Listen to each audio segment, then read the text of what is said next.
Kadang gua mikir, apakah akal manusia benar-benar bisa memahami segalanya atau ada batas di mana logika manusia mulai berhenti? Pertanyaan itu ternyata pernah jadi perdebatan besar dalam sejarah Islam, dan salah satu tokoh yang terlibat di dalamnya adalah Al-Ghazali. Di video sebelumnya gue sempat cerita bagaimana Al-Ghazali mengalami krisis besar dalam hidupnya. Dia meninggalkan jabatan dan ketenarannya lalu mengembara bertahun-tahun untuk mencari iman yang lebih jujur. Tapi setelah melewati semua itu, dia justru masuk ke perdebatan yang jauh lebih besar, perdebatan antara agama dan filsafat. Waktu itu dunia Islam sedang berada di masa keemasan intelektual. Banyak ulama dan ilmuwan muslim mempelajari filsafat Yunani. Pemikiran dari tokoh seperti Aristoteles sangat berpengaruh. Beberapa filsuf muslim mencoba menjelaskan alam semesta, jiwa manusia, bahkan Tuhan menggunakan logika filsafat. Salah satu tokohnya adalah Ibnu Sina. Pada masa itu akal manusia sangat dihormati di dalam agama Islam. Banyak orang percaya bahwa dengan logika dan filsafat manusia bisa memahami hampir semua hal.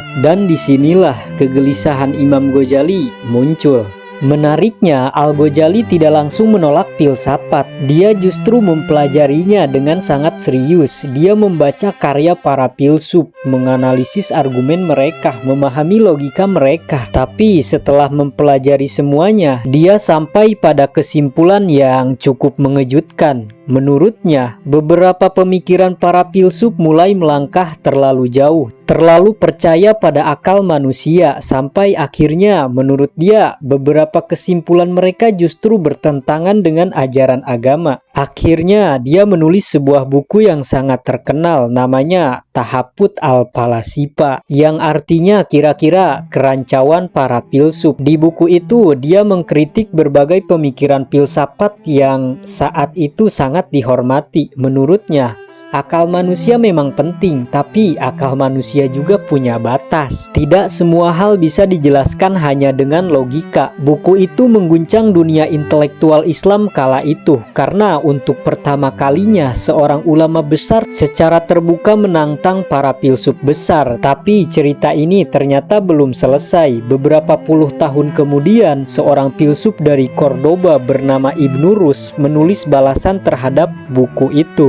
Judulnya Tahaput al-Tahaput, yang artinya kira-kira kerancauan dari kerancauan. Dan dari sinilah perdebatan besar antara iman dan logika dalam dunia Islam semakin memanas. Tapi pertanyaannya sekarang adalah, apakah Al-Ghazali benar? Apakah akal manusia memang punya batas ketika mencoba memahami Tuhan? Atau justru akal adalah cara terbaik yang kita miliki untuk mencari kebenaran?